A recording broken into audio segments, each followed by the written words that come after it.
Hey everyone, welcome to Encounters USA. If it's aliens, UFOs, Bigfoot, or dogmen you're looking for, you came to the right place. Now listen up as we listen to some of the latest encounters.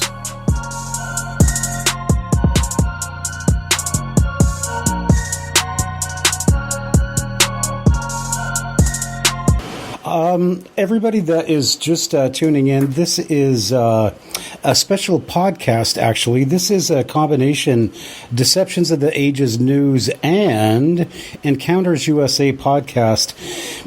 The reason for that being that the topics we're going to cover today, Encounters USA is more of a paranormal podcast, and Deceptions of the Ages news covers all the stuff that we're going to be talking about today. But some of this stuff is also relevant, especially because of the technologies to the extraterrestrial question. So I want to, before we go any farther, I want to welcome Dr. Nick Begich to the podcast. Thanks for having me. Okay, and Nick, we're going to be talking very shortly about your works, and I also want to introduce activist Deborah Tavares to the podcast. Welcome to the podcast, Deborah. Well, thank you so much, Matt. Actually, I am a researcher and a war reporter. Okay, well then, and it's also beyond activism at this point. It has always been for me. It's about deep research and documents and providing documents that illustrate and demonstrate everything that we talk about from stopthecrime.net, which is our primary website, and then, of course, primarywater.org, which discusses the reality of water and the fact that we are not running out. So, yeah, that's more about the definition of what we represent. Thank you, Matt. So, Deborah, how's things down there in California? No fires yet?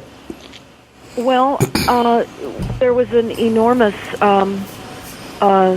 fire meeting yesterday at the fairgrounds where it was represented by helicopters and first responders and tables galore from NOAA and from ham radio operators and a variety of representations for new appliances, etc., because as you know, in the United States, including Alaska, they're transitioning us out of all gas appliances into all electric pursuant to the climate action plans. And so there's a big rush to all, especially for all new construction, for there to be all gas being eliminated. Only electric, and if you choose to keep your very expensive Viking stove because you've paid thousands of dollars for it and you like to cook on gas, then you're going to have to pay a greenhouse gas tax for polluting. Okay. So how is it going here? It's a full-on bore takedown. And Wow. We're being told about areas that will burn and that we have to be set up to evacuate, that there will be, in most instances, no support by fire equipment, period. We're on our own if we're in the rural area. So this is no joke. This is horrific. And many people, including people in my immediate community, are preparing to defend what is happening when we have no defense in place other than what we can muster ourselves, particularly when we're finding that the utility, which is run by Rothschild, that specific gas and electric, is going to shut the power off. At the first sign of a red flag warning and the potentiality of ignition, they're going to turn the power off. And if you're in the country on a well, without enough water accessibility and pumps and fire hoses, you can't even put out the embers that we have seen fly a few miles ahead of the flames now. Wow. Many people can save their homes if they're equipped to do so. Not that they should be stupid and burn alive, but they can at least save some of their homes. So that's how we are on one level in California. You asked. so I'll relinquish that question now. Right, and while we're talking, I want to encourage people, if you have access to the internet. Deborah, you are stopthecrime.net, correct? That is correct, and primarywater.org. Okay, and we're going to be talking about some of the things, you have so much information on stopthecrime.net, and every piece of it is frightening. And then Dr. Begich, Nick, what's your website again? It's earthpulse.com. Earthpulse. EARTHPULSE. Earthpulse. Okay. And, while we're talking, if you want to, go ahead and check out both of those sites, because you are going to get an education. If you don't know the work that Dr. Nick Begich and Deborah Tavares are doing, you really need to get caught up, because they're talking about some very important issues. And today we're going to give you a little bit of the history of some technology. And it's technology that you probably don't want to, or don't know about. And I almost said that you don't want to know about. And in some cases, you don't. But the fact is, this is technology that your representatives are voting on.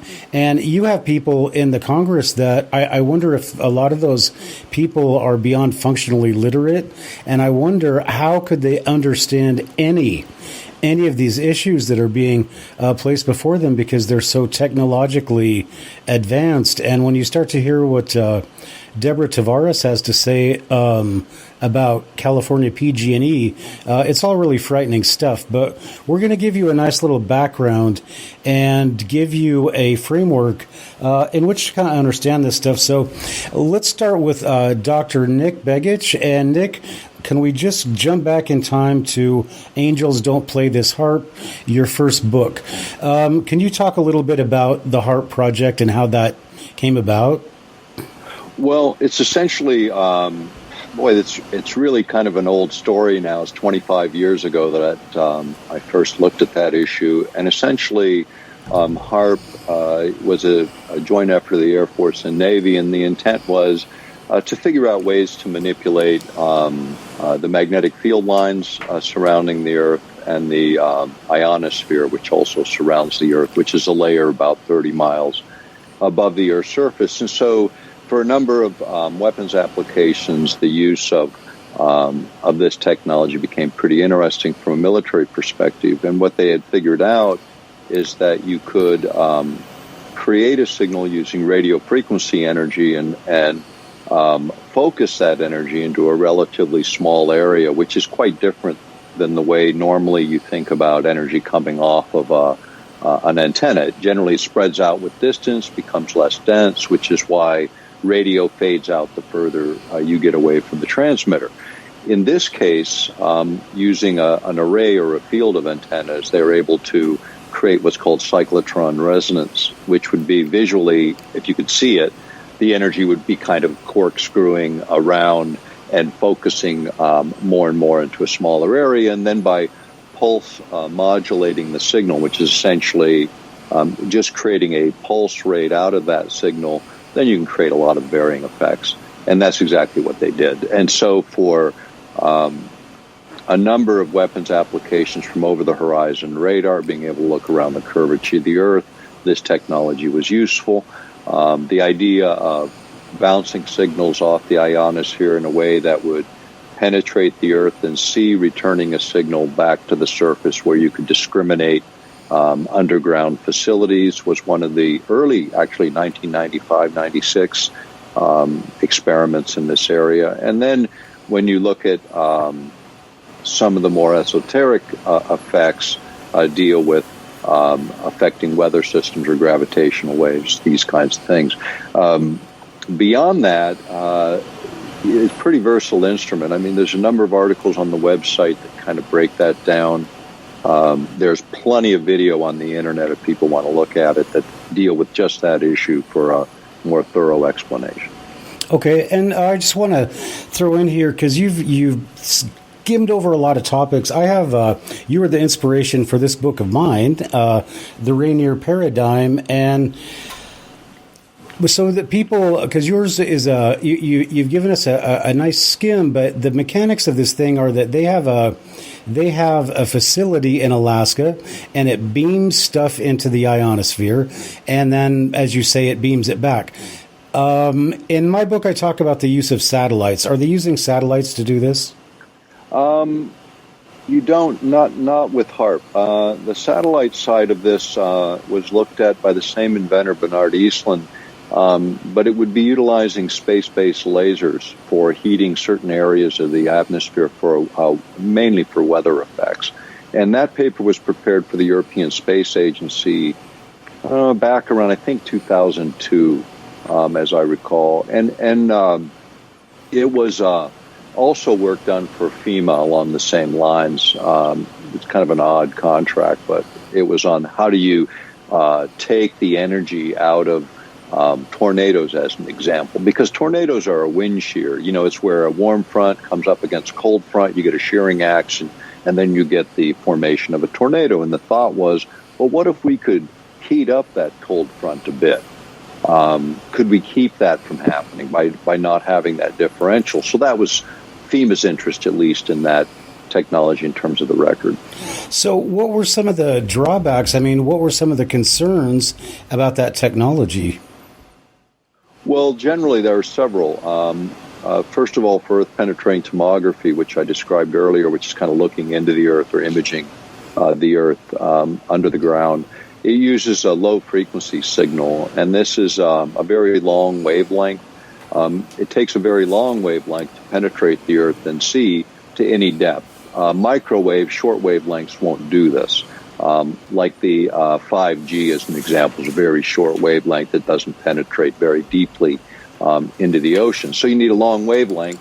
They used to do this, and they still do this, using antennas buried in the Aleutian chain and in Wisconsin, and they're 13 to 26 miles long, and they create that long wavelength. With HAARP, you can actually convert the ionosphere from DC, which is how it operates naturally, to AC, alternating current. And that's, again, by pulse modulation. And this is the key element for making radio frequency energy biologically active, even, because it's about the pulse modulation of the signal that creates a coupling, if you will. In this case, a coupling to the ionosphere that then is pulse modulated, so it begins to act like almost like a drum, sending out a very long wavelength. It is a radio frequency wavelength, but it's penetrating the Earth and sea. So they've essentially converted the ionosphere to the antennas that they otherwise have buried in the ground. So it's a way to kind of plug into the natural environment and capitalize on the energy that's there and use that and direct that in a very specific way. And that's the essence of HAARP. It's the idea, and it's not alone in this. There's many technologies, and the idea is to perhaps be the trigger or the primer to release vastly larger amounts of energy that are available within our natural environment. And so HAARP is a triggering mechanism that's being used experimentally to find out what can be done. And to a large degree, the work is done. I mean, it's 25 years of experimentation, although some of your listeners may be just dialing into the issue right now. That's a long time, and it's really on the wind-down stage of what they're going to do with that facility. It's being used for a lot of research intermittently today, and it's primarily controlled by the University of Alaska, with most of the contracts either at their academic institutions or military-related contracts. Okay, I don't want to sound paranoid, but this is stuff you know. Is it possible there could still be some military things going on that you wouldn't know about? Of course. To suggest otherwise would be totally wrong. But to make speculation in that area is not necessary. The record's clear on what it can do. The only question is, are they? And if you trust this government, you know, buy their press releases. But otherwise, you might want to take a closer look. Okay, so I got to ask Deborah, is any of this stuff starting to ring a bell with you? Well, I think it's, as Nick was saying, this is old news. I think we're well beyond that. I think much of the initial experimentation is over. I agree also that there's much we don't know that is being utilized on us for our demise, and the control of what was at one time a natural environment. I don't know how much of a natural environment still exists, to be quite frank. And I, too, have traveled all over the world, and I have seen the effects of many technologies, not only the atmospheric technologies and the aerosols, but also the economic technologies that are destroying everything about everything. And, Nick, I was discovering some time back in looking at Pacific Gas and Electric, who is the utility company here in Northern California that is declaring bankruptcy because of their participation in starting the fires. Now, that is, of course, just a media psyops. Pacific Gas and Electric is Rothschild. In fact, Rothschild LLC and Company and others are in control of the utilities worldwide, and that's why we have the deployment of the global smart electric meter, the grid.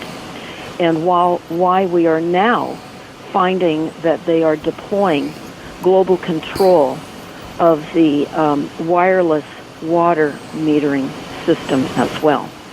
But in the process of looking at Pacific Gas and Electric and realizing what is behind their bankruptcy, this becomes even more disturbing. What we are finding is that Pacific Gas and Electric is bailing out of some of the traditional forms of delivering electricity to us through their hydroelectric facilities here in Northern California. They've actually said that in the Russian River area, which is near Bohemian Grove, that they're abandoning a hydroelectric plant because they can't afford the deferred maintenance of that dam and the liability of that dam. And they've announced that they realize that this will affect over 500,000 people with water supply. That's, of course, from the illusion that water needs to come from reservoirs and through the aqueduct system that is not necessary. We could go back to Muammar Gaddafi and to accessing primary water, but I'll discuss that maybe later. But what we did discuss and find out, Nick, and maybe you know about this program and maybe not, because there are so many programs that are occurring.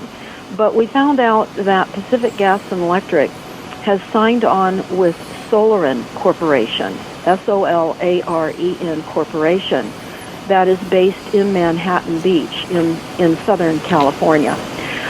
They've partnered up with Russia.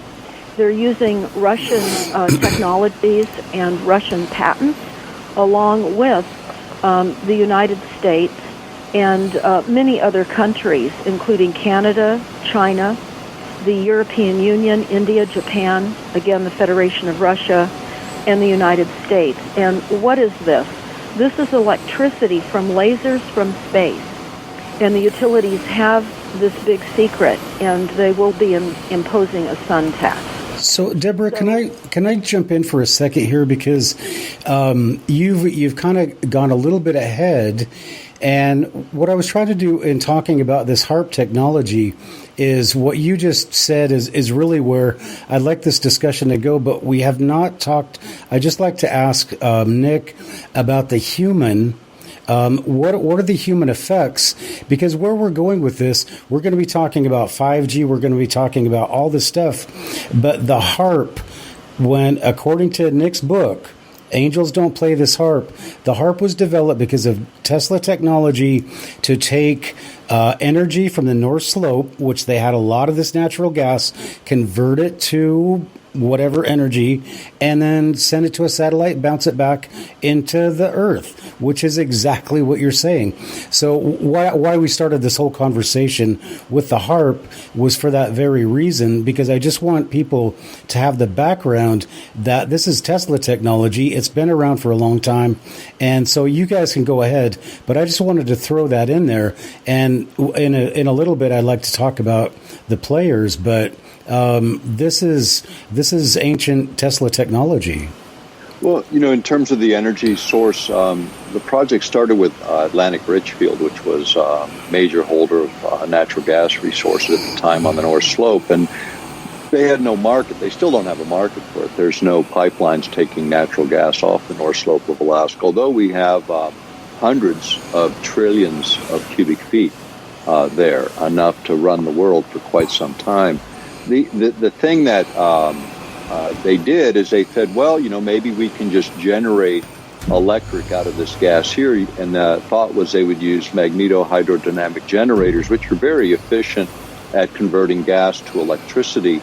And then utilizing the electricity there, running it through these arrays to focus it for weapons applications. And at that time, it was the concept was a global intercontinental ballistic missile shield by energizing the northern regions of the world and energizing the magnetic field lines in such a way that any object passing through those fields would be disrupted. Their onboard computers would fail and they would crash. And so that was kind of the original thing. And then there was actually going back quite a ways to Governor Wally Hickel in Alaska. He at one point had a gentleman by the name of Glenn Olds who ran one of the universities.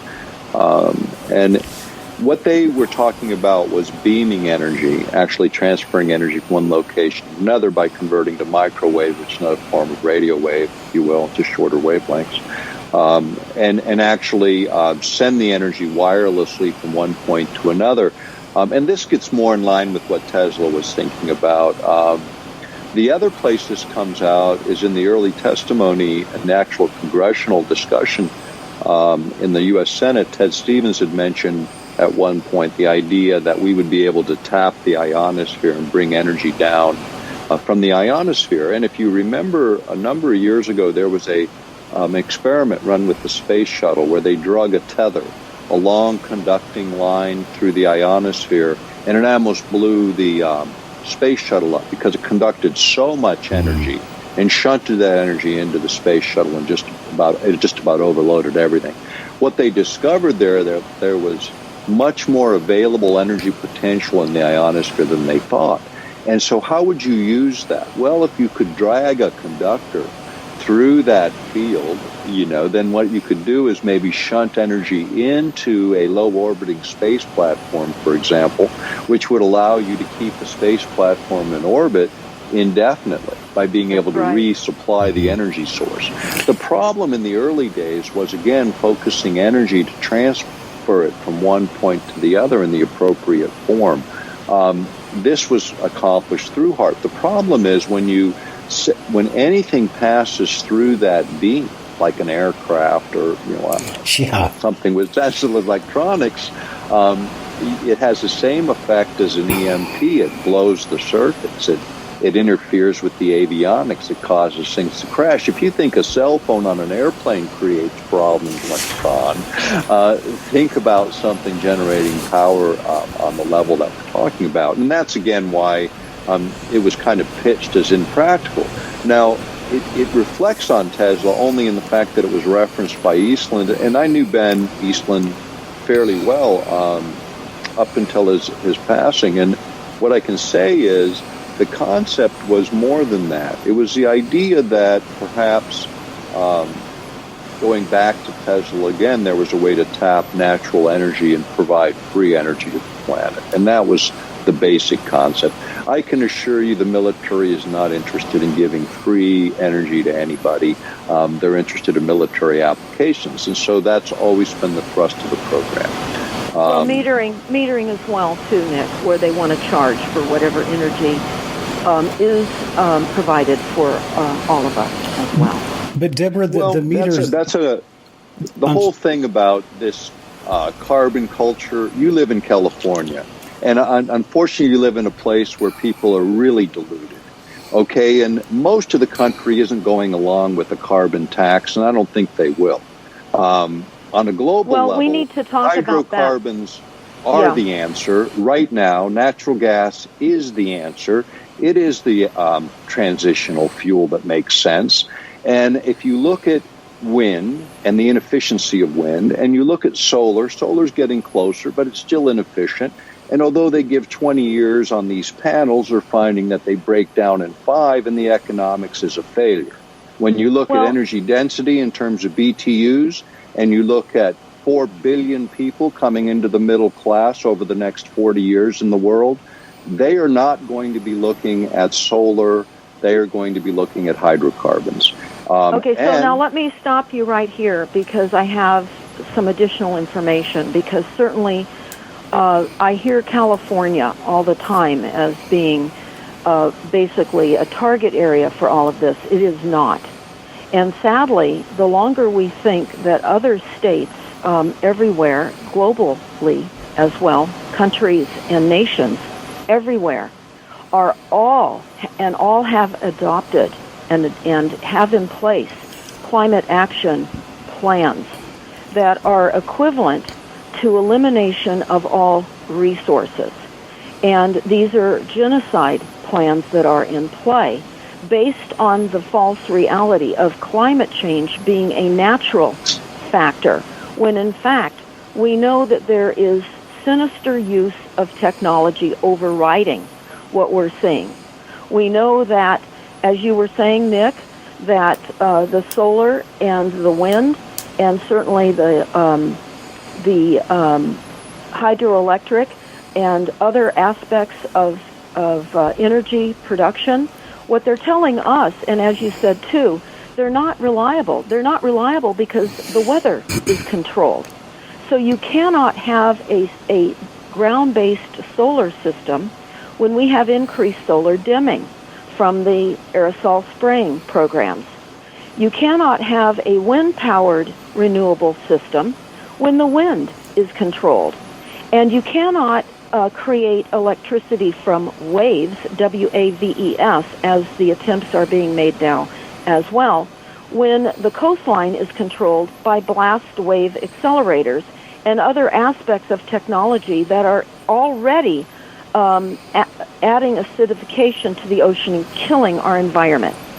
So I'm very concerned about the reality of the depth of our reality and the expression of that reality, and the fact that PG&E and other countries are contractually going forward with energy from outer space, from space-based satellites, to control all energy and use as a weapon system. They tell us, as you suggested and said, Nick, that they're using lasers as part of a military function. They are. This is in part what is suggested behind these fires that have erupted, not only here, but elsewhere throughout the world. So Solar Incorporation, we have a 5-part YouTube video series up on stopthecrime.net, and I would certainly ask that everybody take a look at that. It is called Genocide is Legal, and we go through what happened, how we do not have a legislative branch that's functioning. Much of what is occurring in the legislature is theater. It's all puppetry. And much of what is being told to the legislative branch is coming from the Rand Corporation and other universities. We do not have a government that we sadly believe that we do. And I would recommend a YouTube called The Swamp, S-W-A-M-P. It's a short 3-part YouTube demonstrating how newly elected congressional members are discussing their inefficiency and ineffectiveness as they enter their congressional Washington, D.C. offices, and to their chagrin, find out that it is the staffers that are controlling everything to the extent of telling them how to vote. And if they do not toe the line, they become targeted individuals.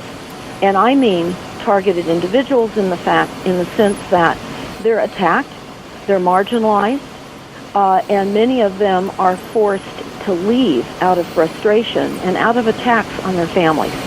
This is a very real reality, and it is happening at a greater degree now as we are being taken apart globally on every single level. And I certainly see it when I talk to my friends in other countries, the types of takedown, the type of policy, the takedown of agriculture, the takedown of the water supplies, the intention to reduce all resources and to literally create massive migration, climate immigrants is what we're seeing by and large, along with just horrific protesting in the streets. Because what we recognize as what happened with the yellow vests in France, for example, they were protesting against the fact that they weren't able to feed their family with all the new policies. They weren't earning enough money to pay increase in rents and to buy food, and so they were peacefully demonstrating to create that awareness. Millions of people in France, not just in Paris. And what they found out, as what was illustrated to us when we went to London by some people that were representing the face of the yellow vests protesting, is that there were mercenaries from other parts of Europe coming in and literally attacking these people with these rubber bullets and shooting them in the face and putting their eyes out and trying to quail the awareness that France was bringing. Now it's recognized that France has been taken. It is a totalitarian regime, as in most countries now. And the United States is no exception, sadly. When we're being sprayed with chemtrails, when our water supply is poisoned, our food is now being redirectioned by an executive order on June the 11th of 2019 to be all genetically modified because of food scarcity issues and climate change. And everyone here in the United States believes that because the current CEO of USA Inc. has not joined the Paris Peace Accord, that we have not agreed. That is false. We fully have all of the climate action plans engaged in all of our cities. And the way that these are being pushed forward in our cities, in every city, is unimaginable. And I can tell you, they're creating a circular economy and an economy where we own nothing. And that is the goal of the reality that we all live in right now, with technologies that have been used to disrupt everything and to literally, by those in power, the most powerful people, to cull and reduce the population. And Nick, I think, and both Matt, I think you both are aware of the report from Iron Mountain, and that came out in the mid-'60s after JFK was murdered. And that report talks about how they would create climate change, how that was necessary to replace the war machine because people would be tired of dropping bombs. Well, the sad reality is that all of the technology that's been tested overseas, directed energy weapons, mind control, certainly we saw the Rwanda genocide. We know what happened in the mid-'90s with Operation Crimson Mist and the takeover of people's minds with frequencies. So I would say we're far advanced into a complete takedown and elimination of massive amounts of population. And when we look at the Deagle.com website, a military website that I've done a radio show with Dr. Bill Deagle, not the same Deagle, and we learn that the plan, and of course not all plans go through as planned, but the intention is to reduce the population in the industrialized world significantly. The United States, as I recall, is about an 84% reduction by the year 2025.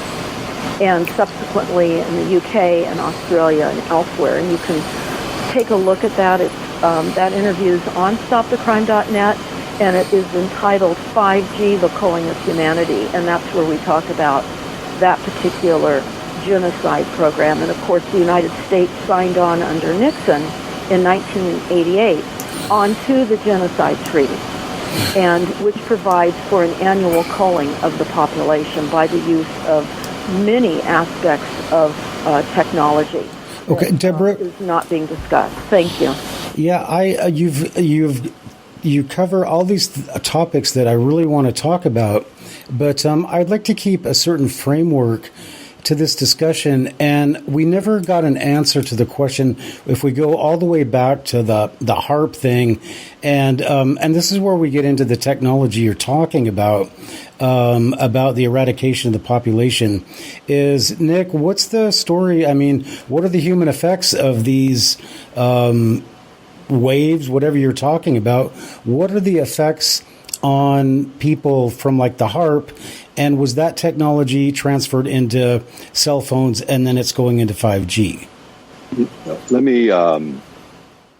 me say this: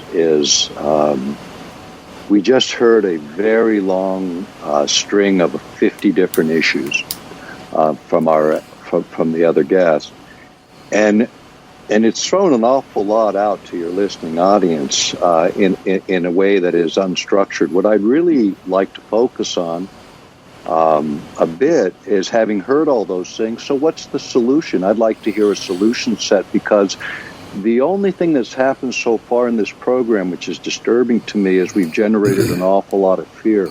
And I don't particularly care to do that. And it's not my nature, and it's not what I'm about. And anyone who's followed my work knows that. So I agreed to do this program, but I'm going to sign off now, because it is not a program that I'm interested in feeding that fear.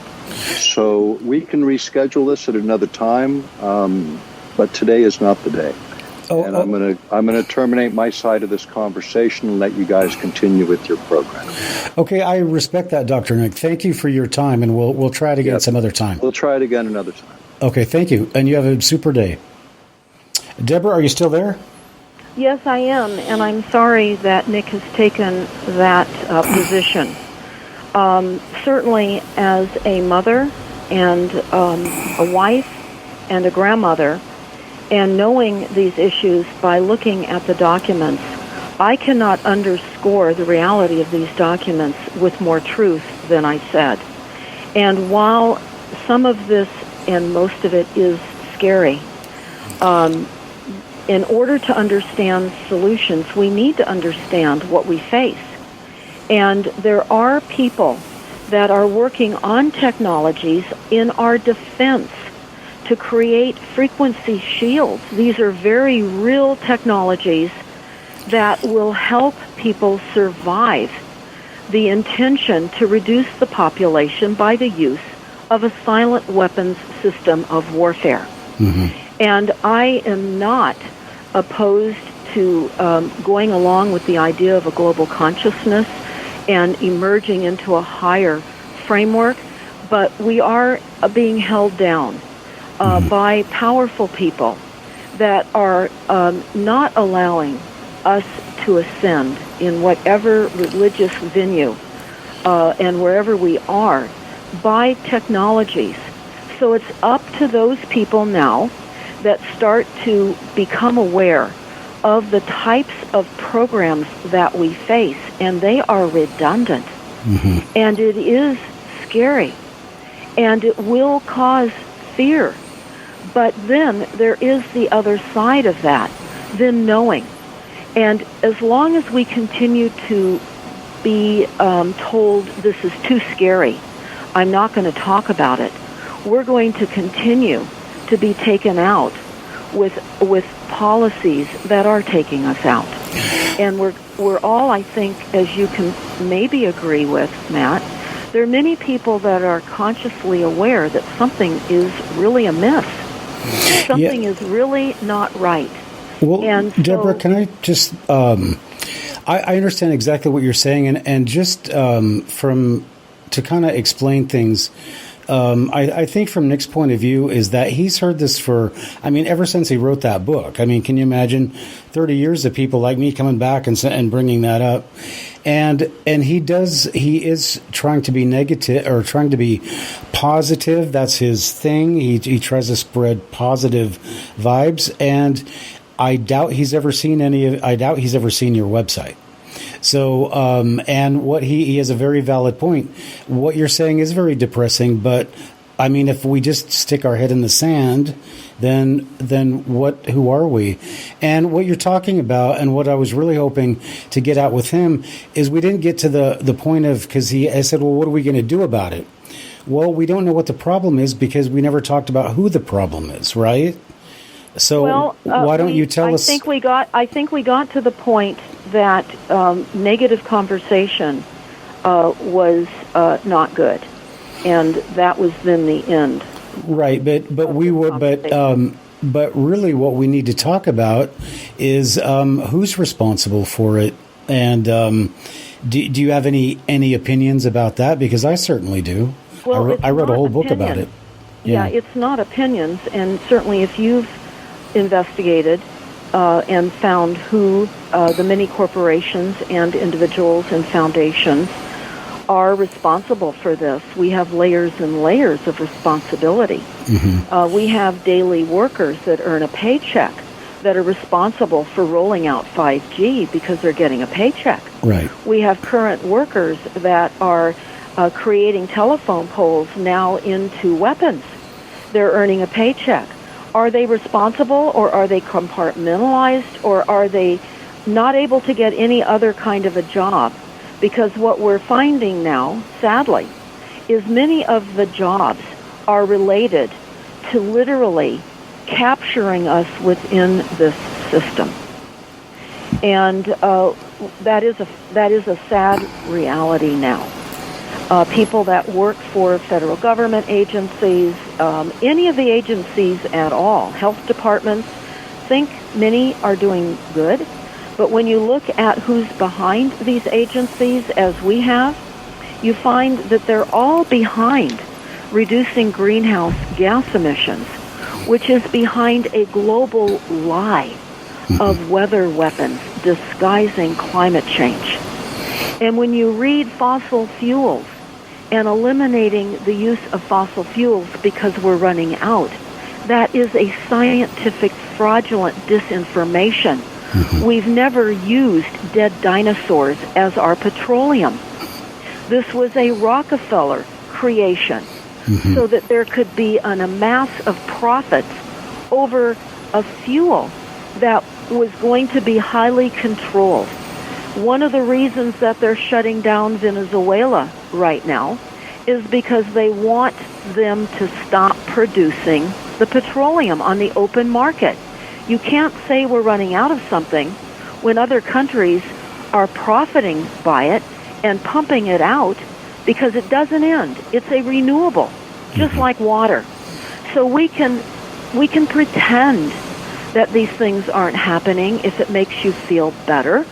And there are far too many people that are pretending and unaware. And sadly, with the amount of redundant systems that we face, unless people start to take some responsibility for the knowledge that has been withheld from them, they will become victims in the worst way. Mm-hmm. And that will likely bring around their illnesses and their deaths. So I can only say that this is an opportunity of growing into reality we have to face.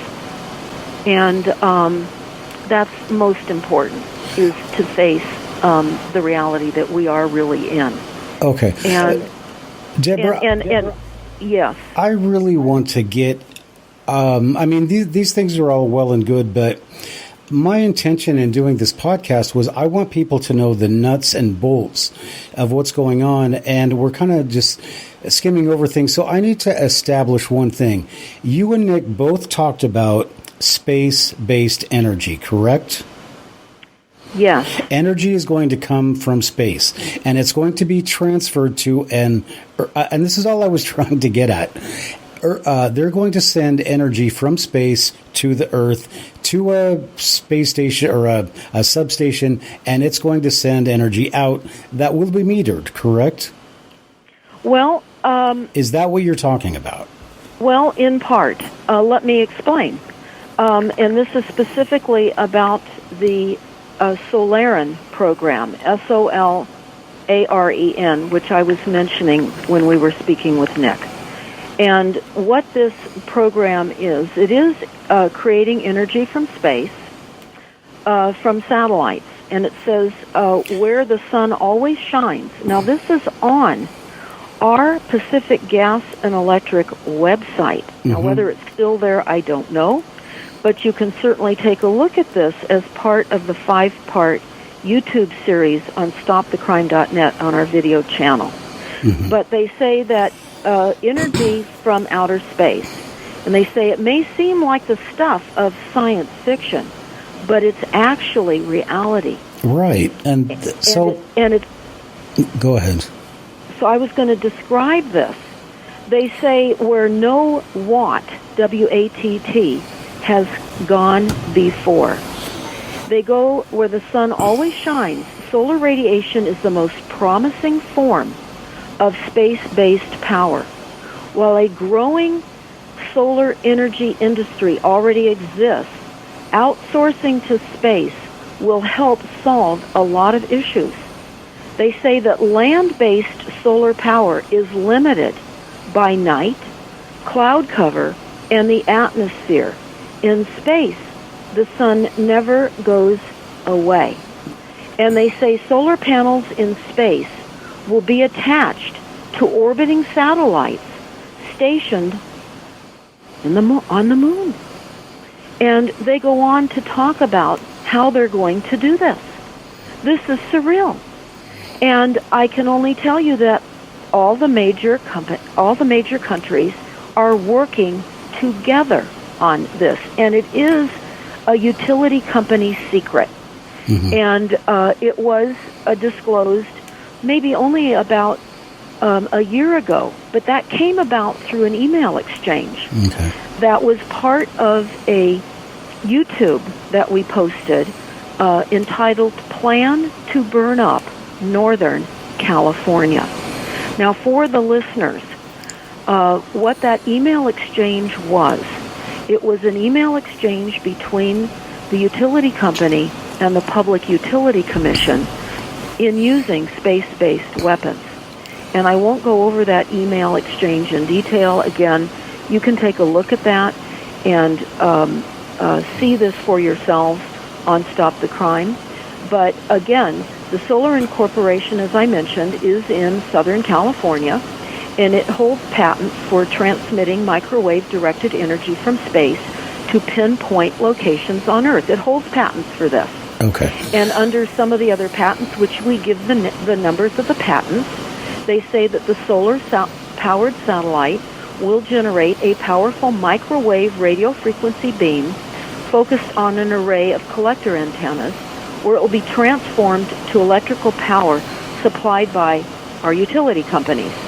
They go on to say, under one of the other patents, that the solar-powered satellite will generate a powerful microwave radio frequency beam to control weather by heating deployments of aluminum oxide and other conductive particulates sprayed from the aircraft. The patent describes methods of steering and changing the intensity of hurricanes. We know that that's already been done, being done, and will increase. Okay. We know the extent of the control of the weather. Now, is this scary? I don't know. Who is listening that wouldn't be at least minimally concerned that there are these kinds of technologies that are deforming, transforming, and wiping out areas of where people live? Who wouldn't be concerned that the Bahamas was hit and that there are now 70,000 homeless people?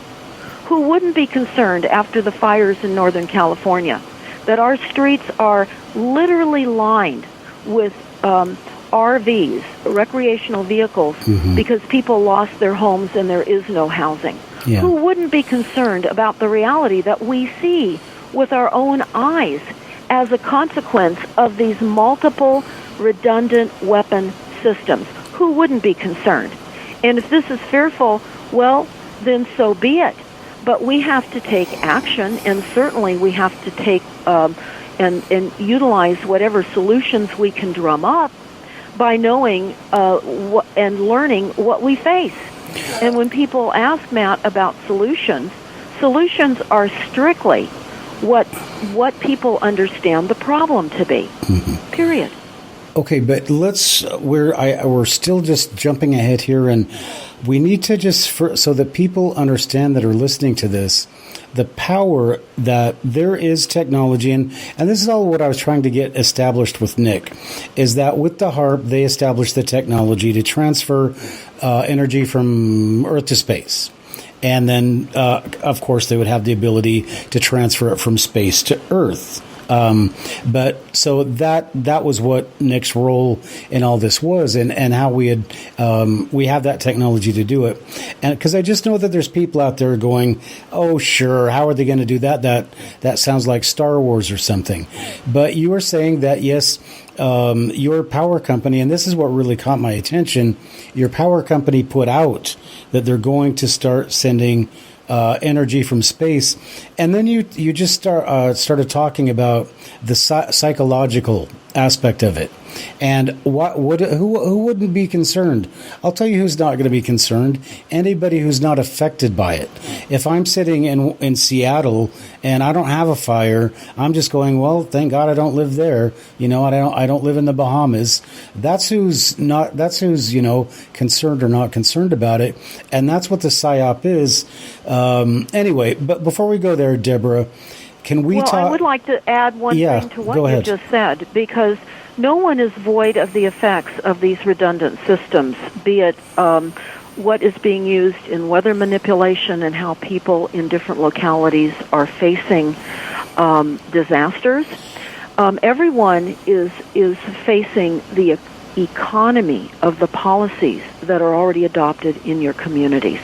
Okay, but I think without exception, that is going to be recognized by people as there is increased homelessness, whether there's a fire, a flood, or an earthquake that is generated. Mm-hmm. And what the major forms of renewable energies that are now being directed is geothermal, solar, and wind.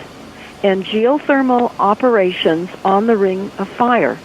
And when they inject, in our instance here, I'm only an hour away from the largest geothermal operation in the world. Mm-hmm. And we've toured that. And they utilize human waste that they pump up to these mountains, where there are multiple boreholes in the Ring of Fire. And they inject this human waste to produce electricity. And this is going to be one of the primary sources of electricity. And they cause geothermal operations cause daily earthquakes. There are seismic monitors on those mountains in the Mayacamas Mountains here in Sonoma County that the USGS has deployed. We have daily earthquakes up there.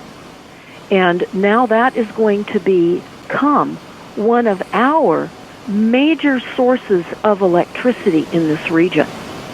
And that means more injection, more earthquakes, more acid rain, because of all of the different gases that are emitting from this program that is not intended to benefit us.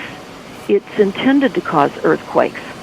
And I can only tell you, Matt, I know that for many this may sound like a lot, because it is. So where would you like to back into this and have me slow down a bit, perhaps? Well, I want to go into, we've jumped from space-based energy to now sounds like crappy energy. And I want to, I'd like to leave that because we want to, I still want to focus on this HAARP kind of space-based technology, because what we haven't ever talked about is the effect on human beings. What happens if somebody gets in the way, like Nick was talking about, if an airplane flies in it? But are those energy waves so concentrated they're not going to land in the surrounding area and hit people and warm them up or cook them? Because it sounds to me like they're not really releasing just the specifics of the energy. So what does it affect? Not 5G, but what's the effect on human beings of space-based energy? Well, I certainly wished that Nick had stayed on the line to discuss that, since he's written a book about it.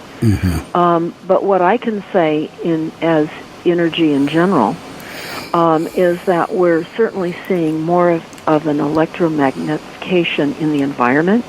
We're becoming highly combustible with the heavy metals that are being sprayed from the aerosol spraying programs. We're seeing massive die-off of trees by the millions and millions worldwide.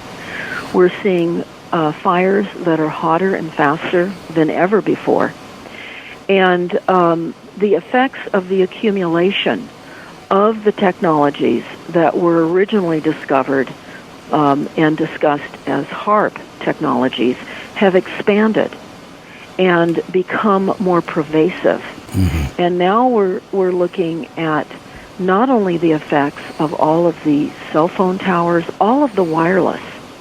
In fact, with the combustibility factor in the areas of fire, which when you look at the climate action plans, if people just type in, and you can do this too, you can type in where you live, followed by energy or climate action plans or resilient plans, and you will find out the intention and the kinds of climate changes that they say you will face if you don't radically reduce your use of resources.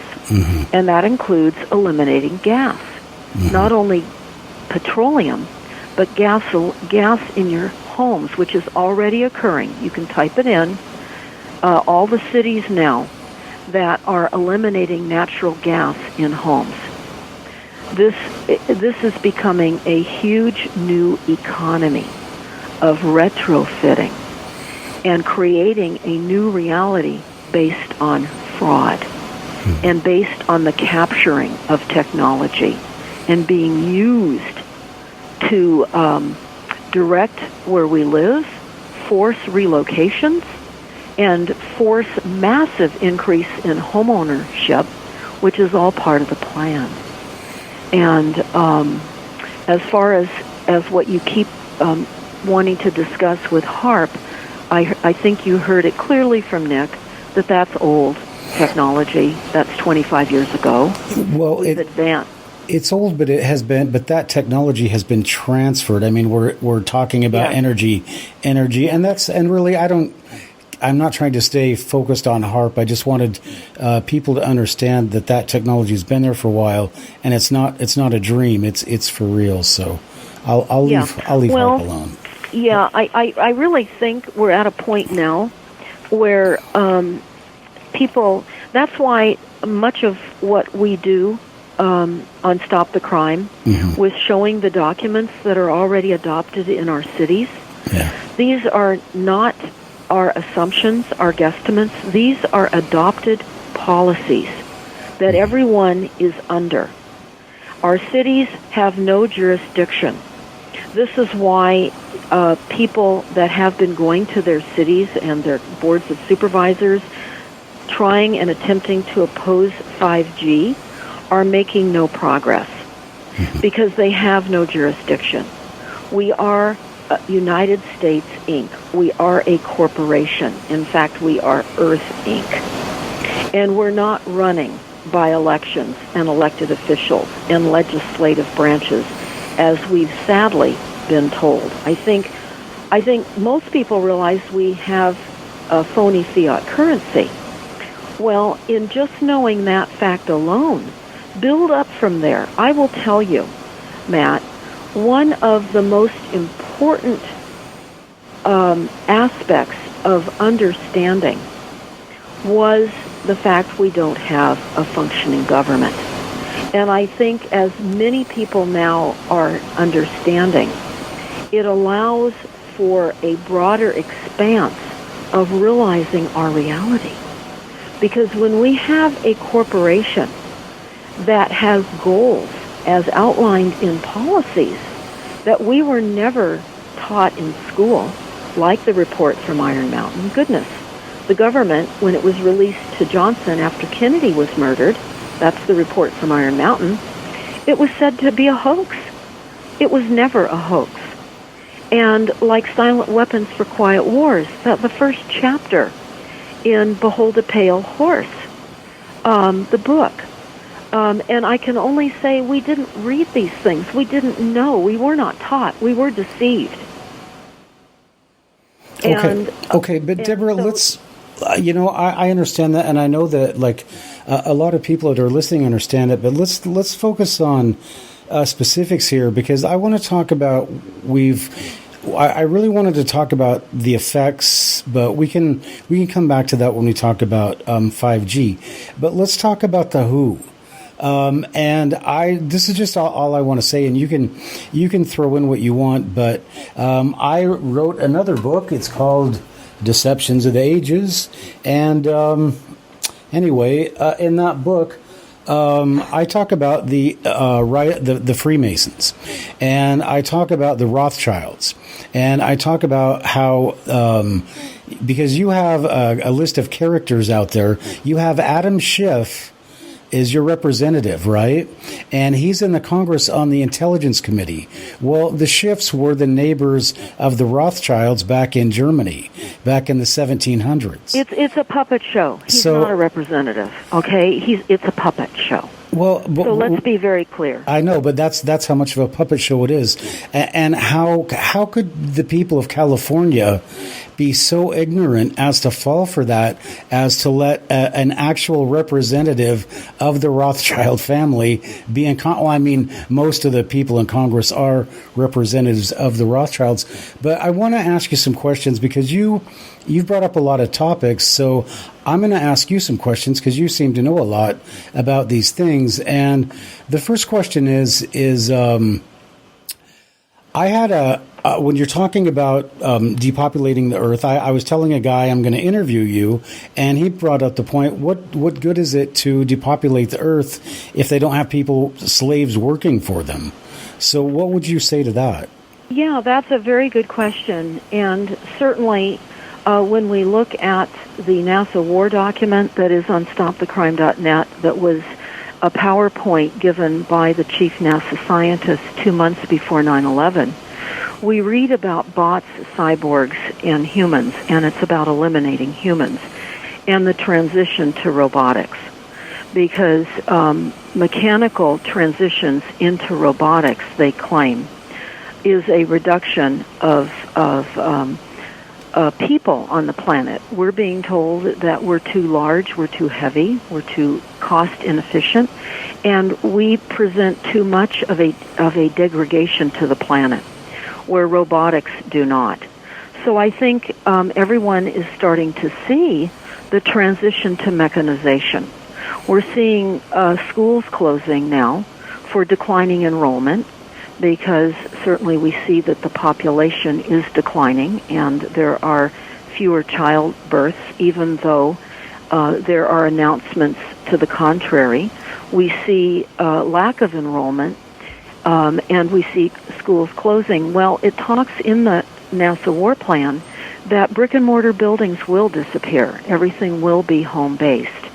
And so we're seeing that transition already occurring. When you have AI, artificial intelligence, you have the capability that is now presenting itself scientifically that supersedes people's intellect. We're not needed. Simply put, as they say it. But I mean, who's going to serve the masters? Are they going to have robots to do it? And I mean, are they really trying to get rid of? We can only surmise.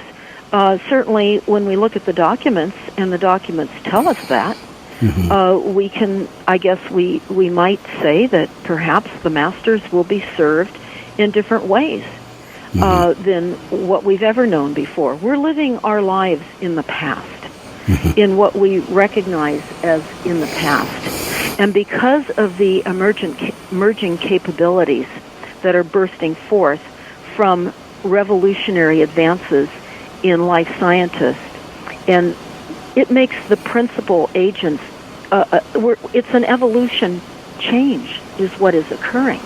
Okay. And that's what's happened. Well, can I ask you a question? Deborah, then, when we're looking at the population and immigration, and you're talking about like a global immigration based on climate change, are they bringing these people, as I say in my book, The Rainier Paradigm, are they bringing them here to kill them? Is that what they're doing? Let me talk about forced migration and displacement. Certainly we know when we hit coastlines with technologies that are intended to disrupt coastlines, with blast wave accelerators called Operation SEAL, SEAL. Can you describe those? Can you describe what these things are? I will. Okay. In the NASA War document, our research team kept reading blast wave accelerators. And in that NASA plan, it talked about Operation SEAL, SEAL. And when that was discussed with a platform of people and researched, it was discovered, and easily discovered, that Operation SEAL was an operation worked on with the United States in Auckland during World War II. And had either one of the two bombs not detonated on Japan, they were going to use what they call a blast wave accelerator. It was a tsunami bomb to wipe out the low-lying coastal areas. So a number of months, maybe a year and a half or so ago, our research team found some verbiage in some building and planning documents here in Southern California. It was in planning and building documents in Del Mar, California. Del Mar, California is in Southern California. It is an extremely wealthy beach community.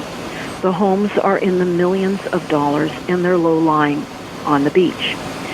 And there was a meeting, very hot meeting by homeowners at the county board or at their city council there in Del Mar, California.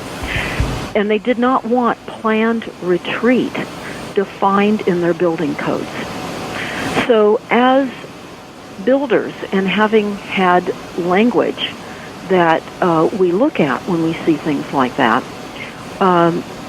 in investigating planned retreat, we found that because of the presumption of sea level rise and coastal shore erosion, that people were going to have to relocate and forfeit their homes to the ocean.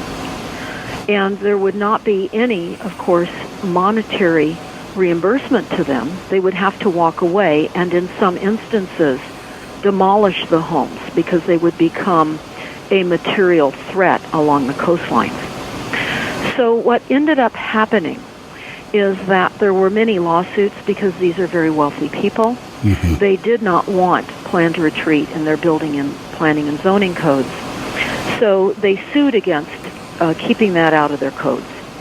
And then, as time went by, the FEMA came in and redrew the flood maps, showing that that entire area would flood. And now those people are unable to get flood insurance. Mm-hmm. And when we looked further into planned retreat, and we looked at it on a global basis, we found that the coastal commissions along the western United States are all behind these technologies of relocating people off the coastlines because of shore erosion, which is part of a technology engineered to create and exacerbate sea level rise and storm surge, which is what we saw in the Bahamas. We've heard people talk about on the Outer Banks along the eastern seaboard of this last and most recent hurricane that they have never, ever seen sea surge as high.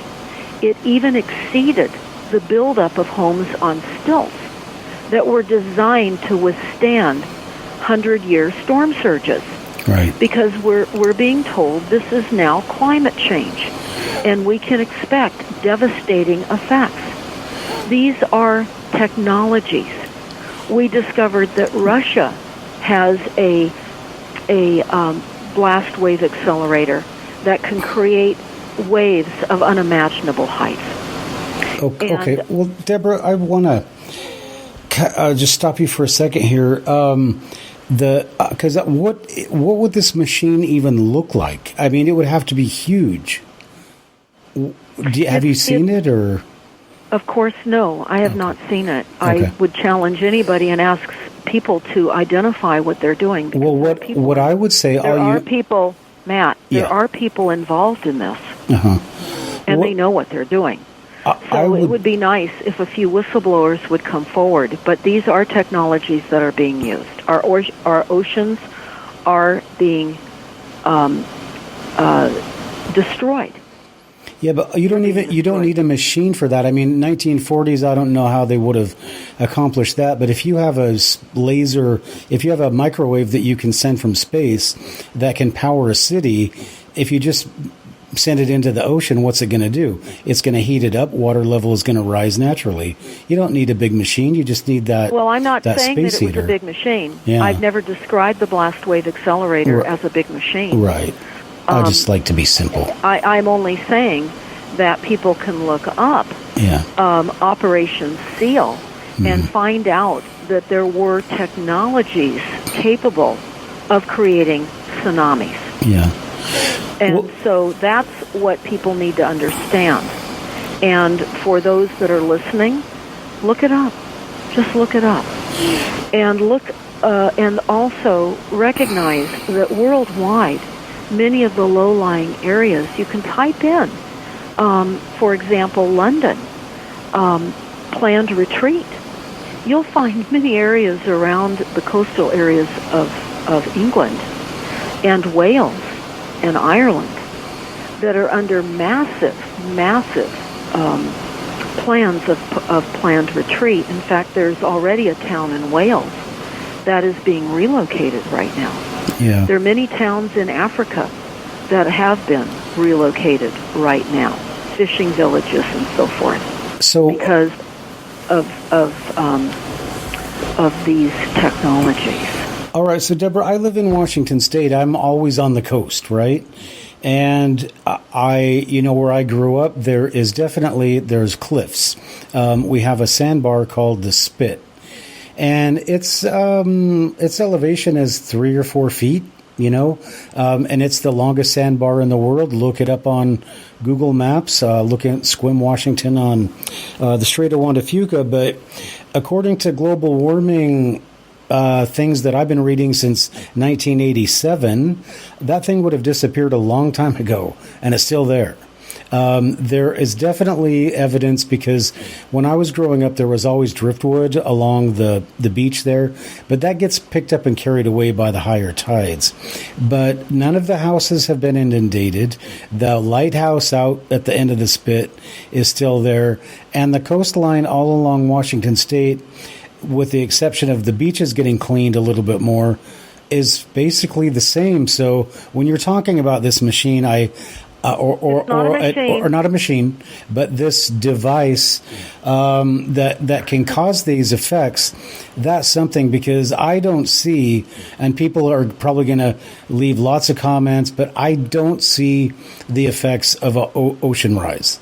And I live right next to the ocean. Don't see it at all. I can appreciate that, that you maybe are not visually yet experiencing personal effects, which is what you also stated a bit ago. Unless you are feeling some personal effects of some of these horrific assaults and use of technology against us, then you won't recognize things.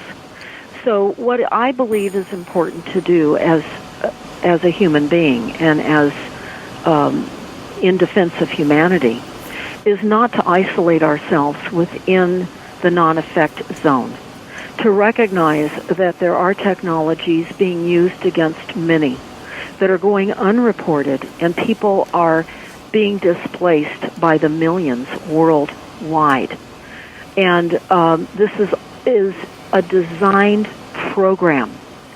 And we have found the documents, Matt, that explain how these programs are moving forward.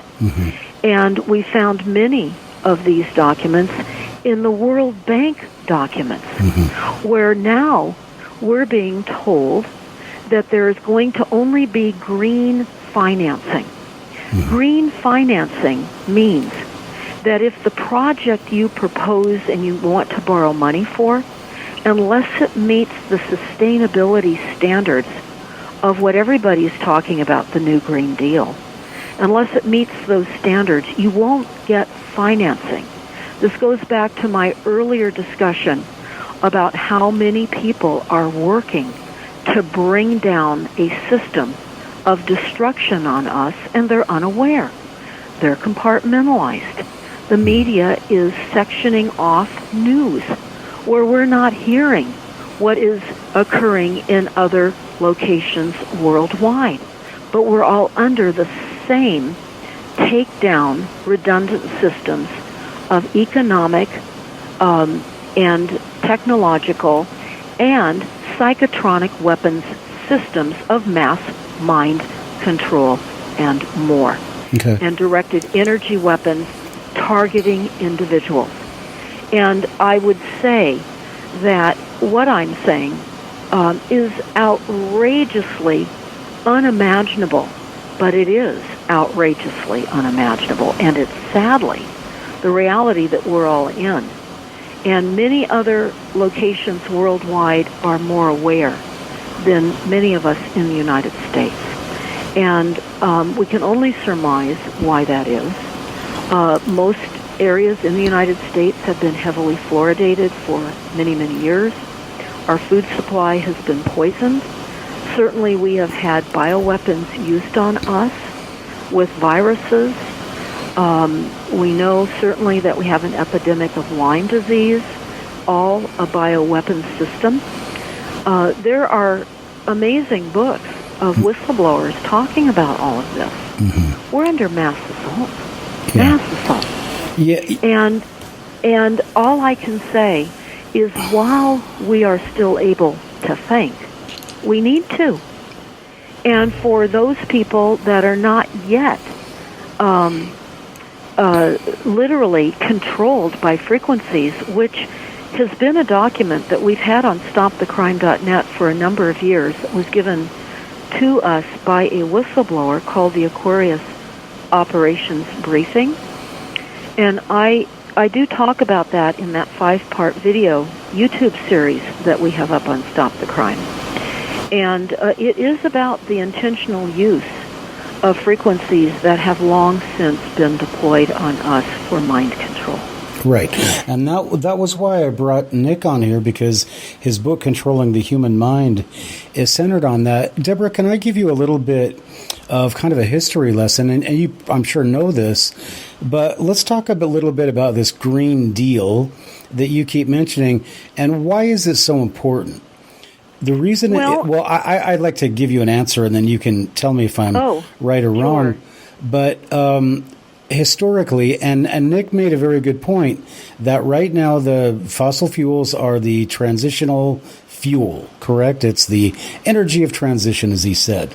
So it's not a fossil fuel. Okay, well, one. but it's we have to get that right. Okay, so petroleum-based what products. Never came from dead dinosaurs. Yeah, okay. So there's a very short, important YouTube called The Origins of Oil that I would recommend everyone listen to. Origins of Oil. Okay. Most important. We've been deceived on that. Okay.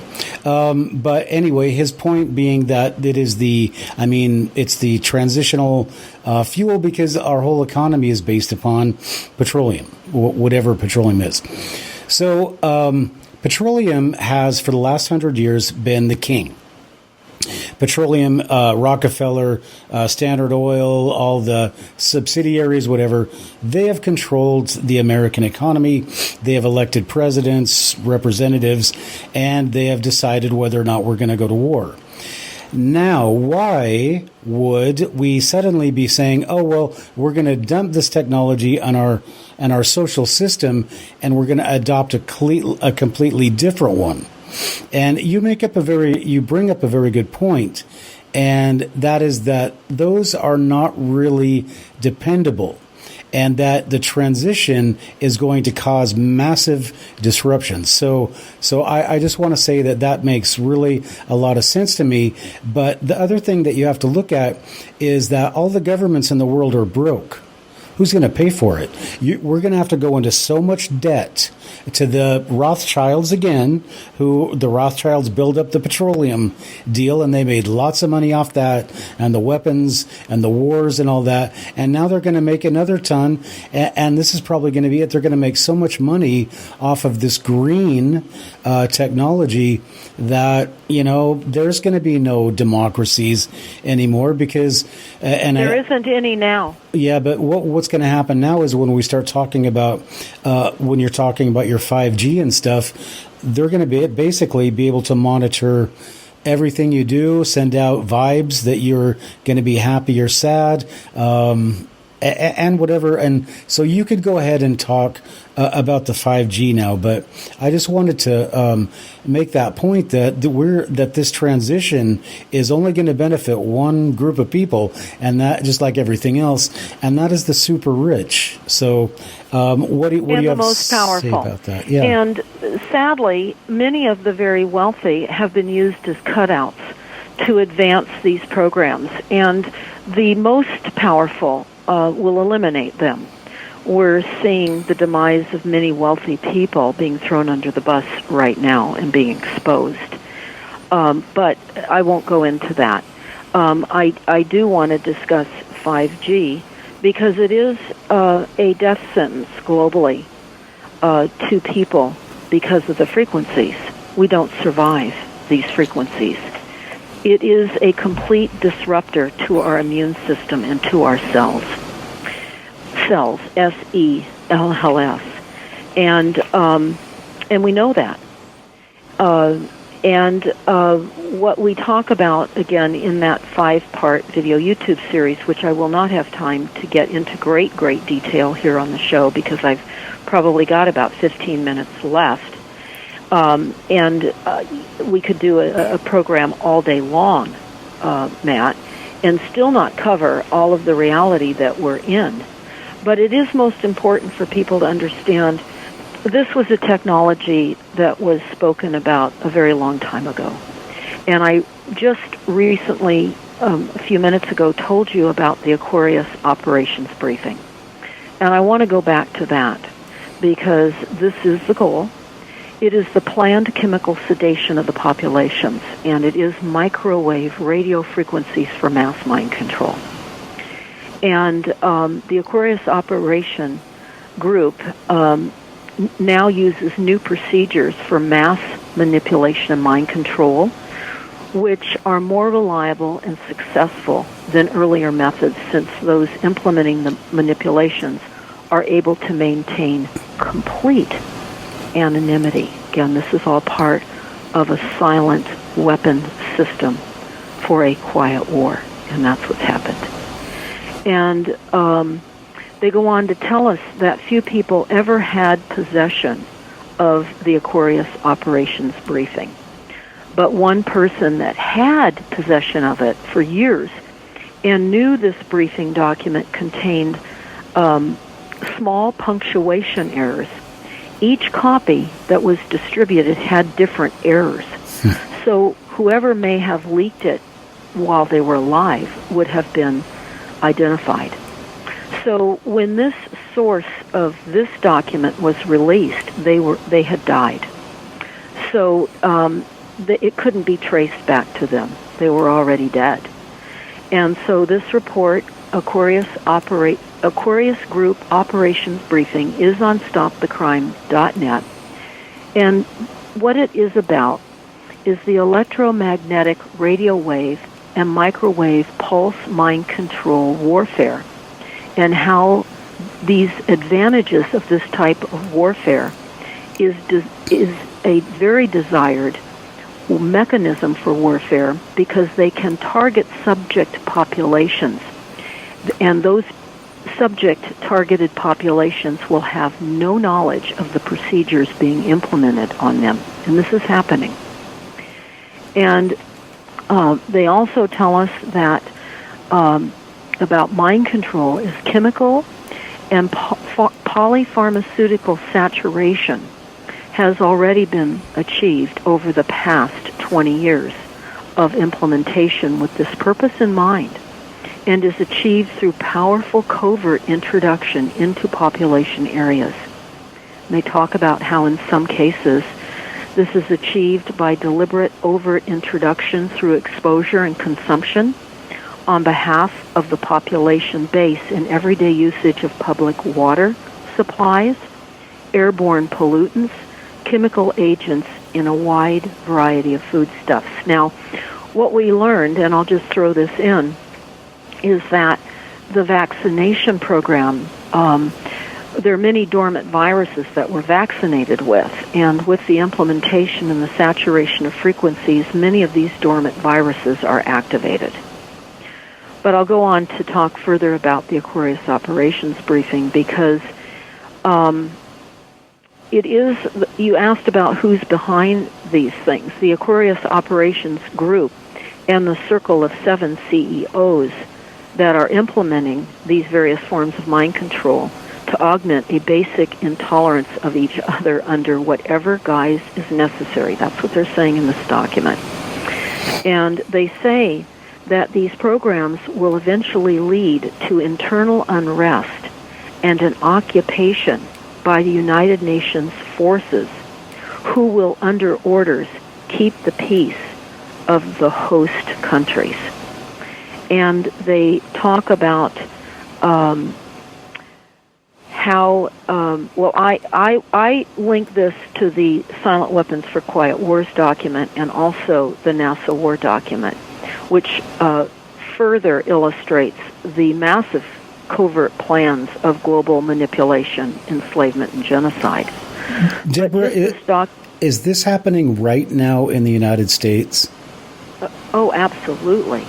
Okay. In fact, millions and millions of people within the United States have already been specifically targeted with directed energy weapons and gang stalking groups, boots on the ground in cities throughout the country. And this is a worldwide assault on humanity. And Deborah, this is where I wanted this whole interview to go, was to talk about the technology and whatever, but then end up here where we're talking about what is this stuff really doing to people. And what I wanted to get at is it's a double whammy, because you have your frequencies that are, assaulting our minds and doing it at the frequency where we're fight or flight. And you also have the information, the content, the hatred, and you, when you talked about, why aren't people scared about this stuff? Well, they're not scared. They're scared or not scared because they're worried about Trump. They're worried about the people coming across the border. They're worried about what this Ilhan Omar is doing and what's on Fox News. That's what's taken people's minds, and that's the first part of the double whammy, as far as I'm concerned. Well, it's a media propaganda machine. It's a hatred machine. People enslaved through distraction. Well, but I think I think they're trying to turn people on. I mean, they are. I don't think it. They are turning people on each other. Absolutely. Like dogs in a cage. And that's why there was always the right and left in the illusion of a voting system. Yeah. To continue the polarization between groups. Well, Deborah, let's talk about that sometime, because I didn't know this. I didn't know the CIA was out handing LSD to Timothy Leary and the Beatles and all that, but the argument can be made, and it will be made by me. The left was the result. The left was the product of the Central Intelligence Agency, and they just needed an alternative thinking. It's a good thing, really, not to talk about left and right, because again, that is only promoting the opposition. It's just like the new Green Deal that's being discussed right now, and you brought that up a minute ago, and I wanted to add some things to that. It's not new. It's not green, and it's not a deal. Right. It's only being reactivated as a new Green Deal, when it's already adopted in all of our cities. That's what the Paris Climate Agreement is all about. This is a done deal. It's not new. Yeah. It's polarizing the right and the left. And somehow or another, people believe that the current president is against the peace accord, or I should say the climate accord in Paris. He's not. Mm-hmm. He's not. They're rolling forward with the adopted plans in all of the cities. In fact, Trump, of course, as you know, signed the expedient rollout of 5G across the United States back in January, on January 18th of 2018, to roll out 5G across our country. Also, to utilize the illusion of running out of water and building more wastewater treatment plants. In other words, recycling our urine and fecal and pharmaceutical excrement back into municipal drinking water supplies. Now, in some of the World Bank documents that our team has looked at, we're finding that the injection of this, they call it tertiary water. We need to call it as it is. It's fecal, urine, and pharmaceutical poisons that they're going to be injecting and have been injecting into uphill streams and rivers that are flowing into these cauldrons of reservoirs that were always unnecessary to blend in with the poisons that are already there in the reservoirs. And for those of you that don't realize that reservoirs cause earthquakes, you now need to know that. You now need to know where are you positioned in your reservoir. We know here in Central California, the Oroville Dam, there was a concern that it was going to burst about a year or so ago. It is targeted. It will likely be targeted because that's what these reservoirs are designed to do. Many forms of targeting have been set up, and we have been under the illusion of science that has been falsified and created. And getting back to the new Green Deal, again, it's not new, and it's only creating divisiveness between the illusion of a right and left. And it's going to create embattlement in polling places when none of that matters. We're on autopilot. That's why when you go to your city council or your Board of Education or your public health departments, whatever agency you go to attempt to express a concern, even your water agencies, you are given maybe 3 minutes. That's pretty much standard. But if there are many questions, they'll reduce your time because they don't need to hear from you. The plans have already been adopted. And it's to continue giving all of us the illusion that we have public participation, and we don't. It's called the Delphi technique. And for those that have not personally attended a meeting in your city, in order to understand this, I would recommend you go to a meeting and see how they're conducted.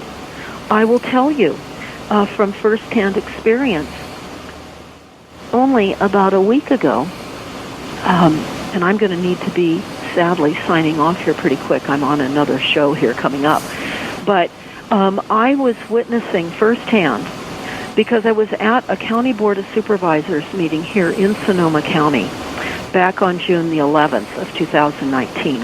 Interesting that that was the same day that Trump signed the GMO to expedite genetically modified food in the United States because of food scarcity and climate change. So for those that don't think he's not behind climate change, read the executive order that he signed.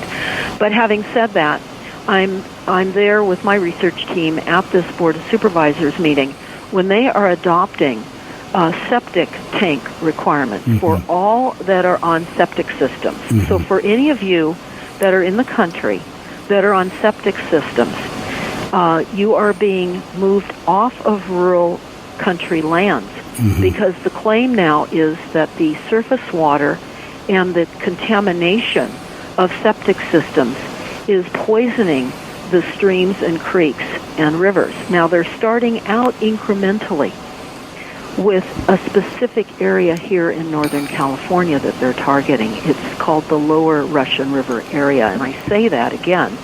This is near Bohemian Grove. And they're smaller lots, and it is probably the most affordable area in the entire county for people to live. And they're not, most of these properties are too small, and they won't be able to literally conform to the septic tank requirements. And the costs are anywhere between $20,000 and $50,000. And many of these people cannot afford that. So what has happened now they're saying it's only affecting about 10,000 properties right now, but that is not true. We heard statistics that had thousands more than what they're saying it's affecting, and they're holding down the effective count of properties to not scare people.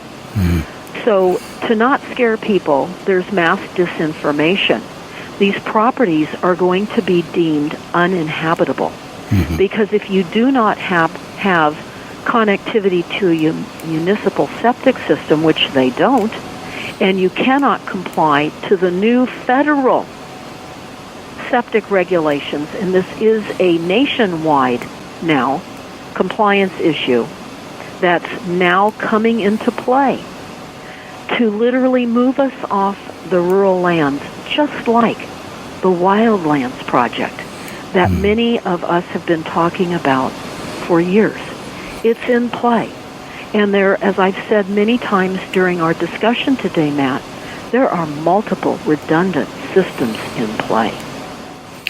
So, Deborah, before you run off on me, what's the time frame here? When can we start expecting laser energy from space? And when are they going to kick us off our land for the septic tank thing? And they're already doing that in Washington State.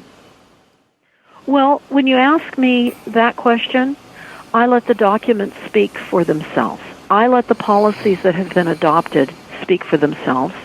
And I let the code enforcement requirements speak for themselves. When I read documents that code enforcement is going to require these types of retrofitting, and if you are not compliant to a variety of required retrofitting, then you will be identified as being unsustainable, and likely your property, according to the Public Health Department documents, could be deemed and would be deemed unsafe and uninhabitable, and your property would be red tagged. In building speak, red tagged means no occupancy allowed. Yep. So people's lands are being stolen right now for many of these types of reasons throughout the United States. And it's pot shots right now. It'll be 2 or 3 people in Idaho or people in Utah. We won't hear about how these assaults are occurring because it's not being reported in the news. Yeah. And I can say to you, these policies are fully in play. Mm-hmm. Our properties are being targeted. We are intended to not have housing. It is about equality.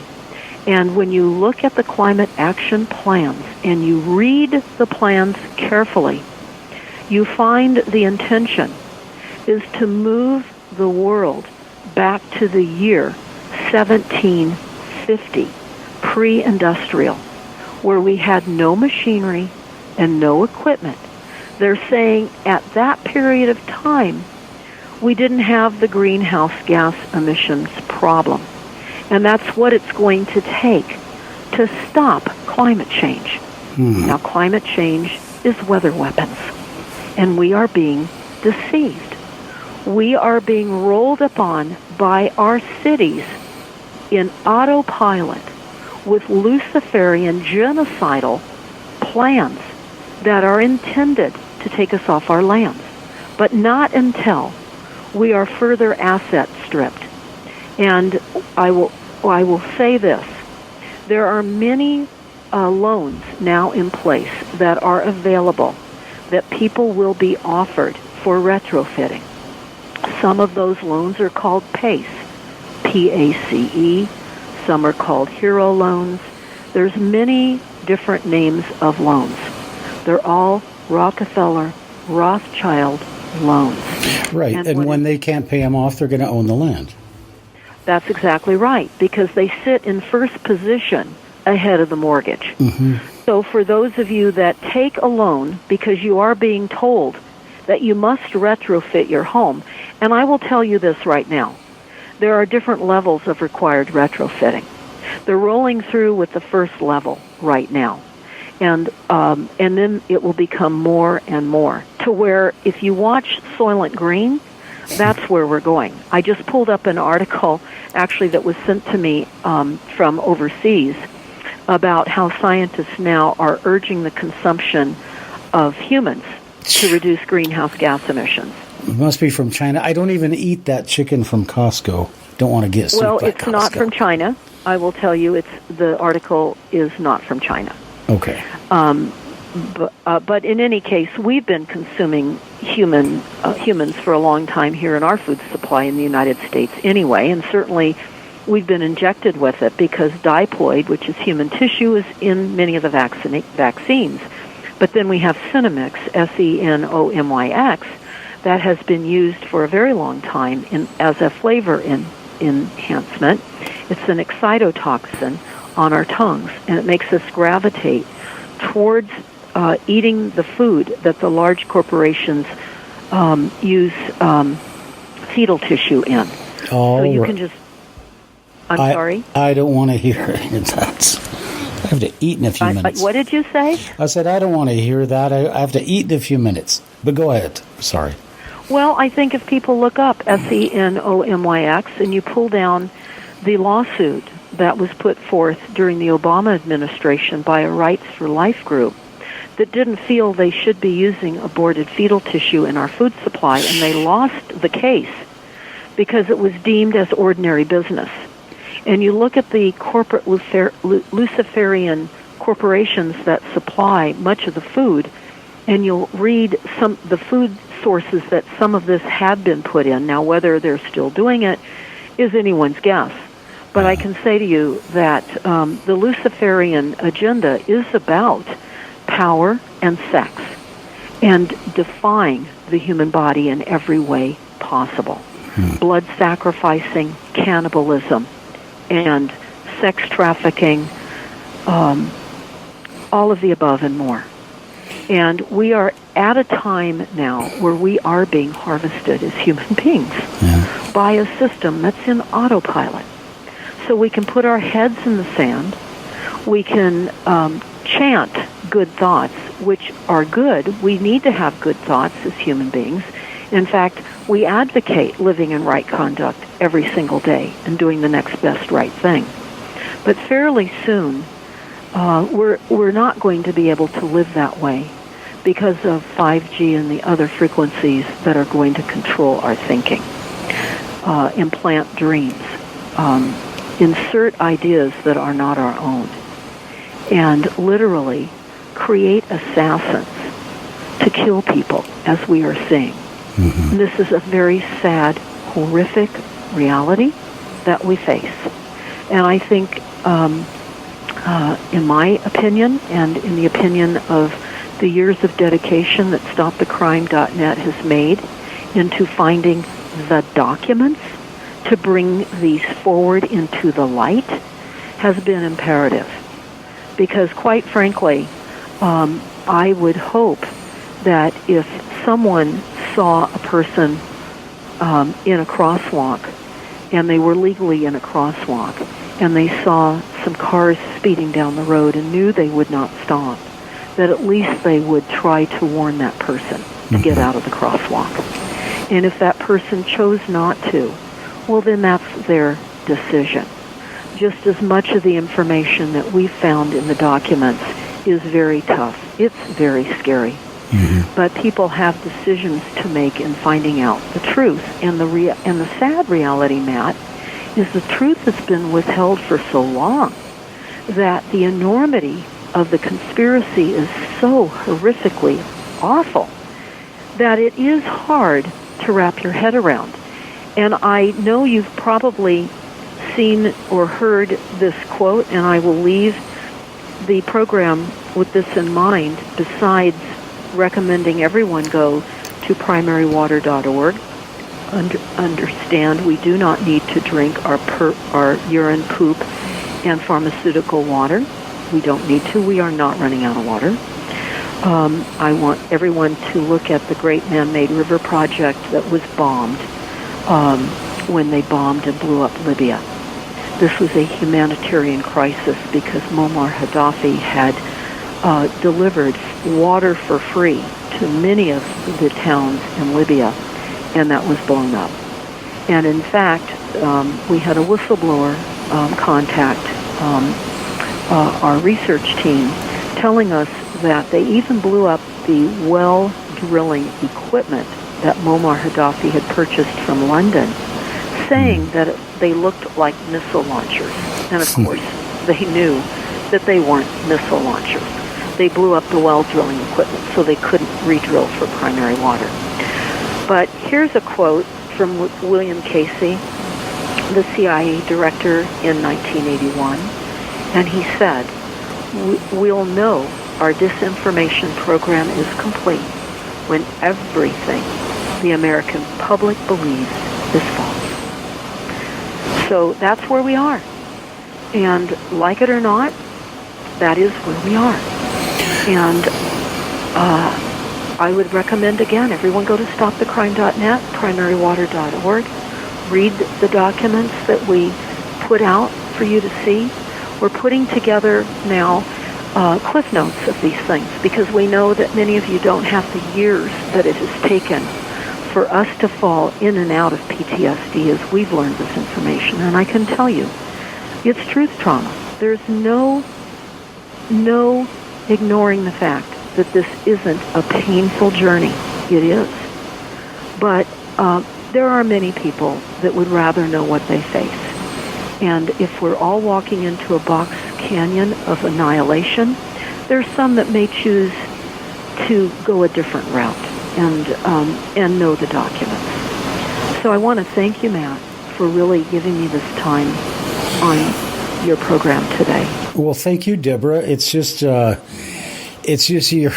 voice is so beautiful and so sweet, and your message is so frightening. It's hard to adjust the two, but it's been a real pleasure having you on, and I am sorry that Nick wasn't able to stick around. We really didn't get to discuss a lot of things, so I just want to encourage people. Well, we really did. Yeah. We really did discuss a lot. Yeah, but there's a lot more. And of course there is, and that's why I think it's important for people to look at the documents, because when I give cliff notes of these documents, you can read them in their totality. You can download the report from Iron Mountain.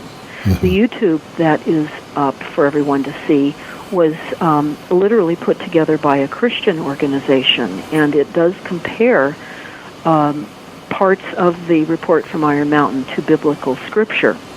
And sadly, that causes many people to not continue to watch the YouTube. I would say this about knowing.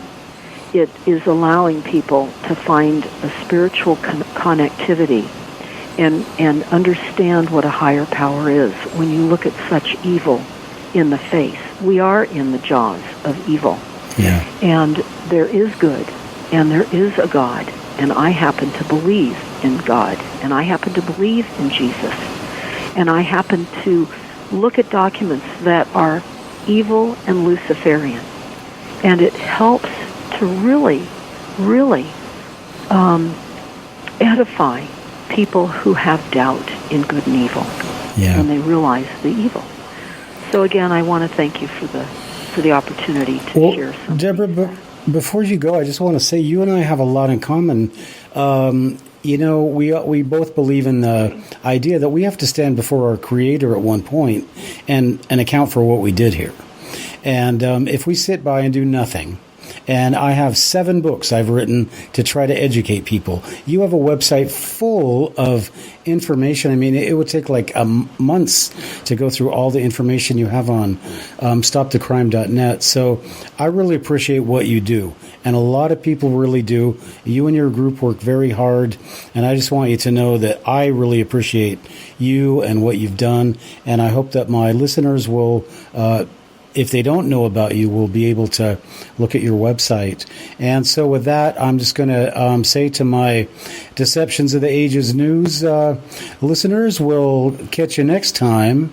And for my Encounters USA listeners, I just want to tell you, if you're out in the woods or if you're in California, especially around the PG&E plants, you better watch your back. Well, I need to broaden that again. I don't want people to misunderstand. This is in your town, every town, USA Inc. and Earth Inc. This is not restricted to California.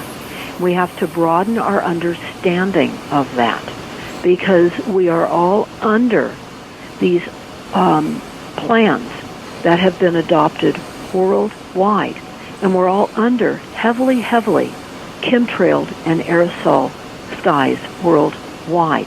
There are no borders to stop the frequencies either. We're all under this together everywhere. And so understand, it's not just one state. It's not just one area. You will see different types of assaults in different areas, but it is all under the same goal, and that's to reduce the population. All right, Deborah. Well, there you have it. It doesn't matter where you are. You better watch your back. Thanks for listening to tonight's show. Please remember, if you've had an encounter, we want to hear about it. Go ahead and email us at encountersusa1@gmail.com or contact us at encountersusa.com, our website, and go to the contact form. All right, everybody. Until next time, be careful out there. And if you're out in the woods, watch your back.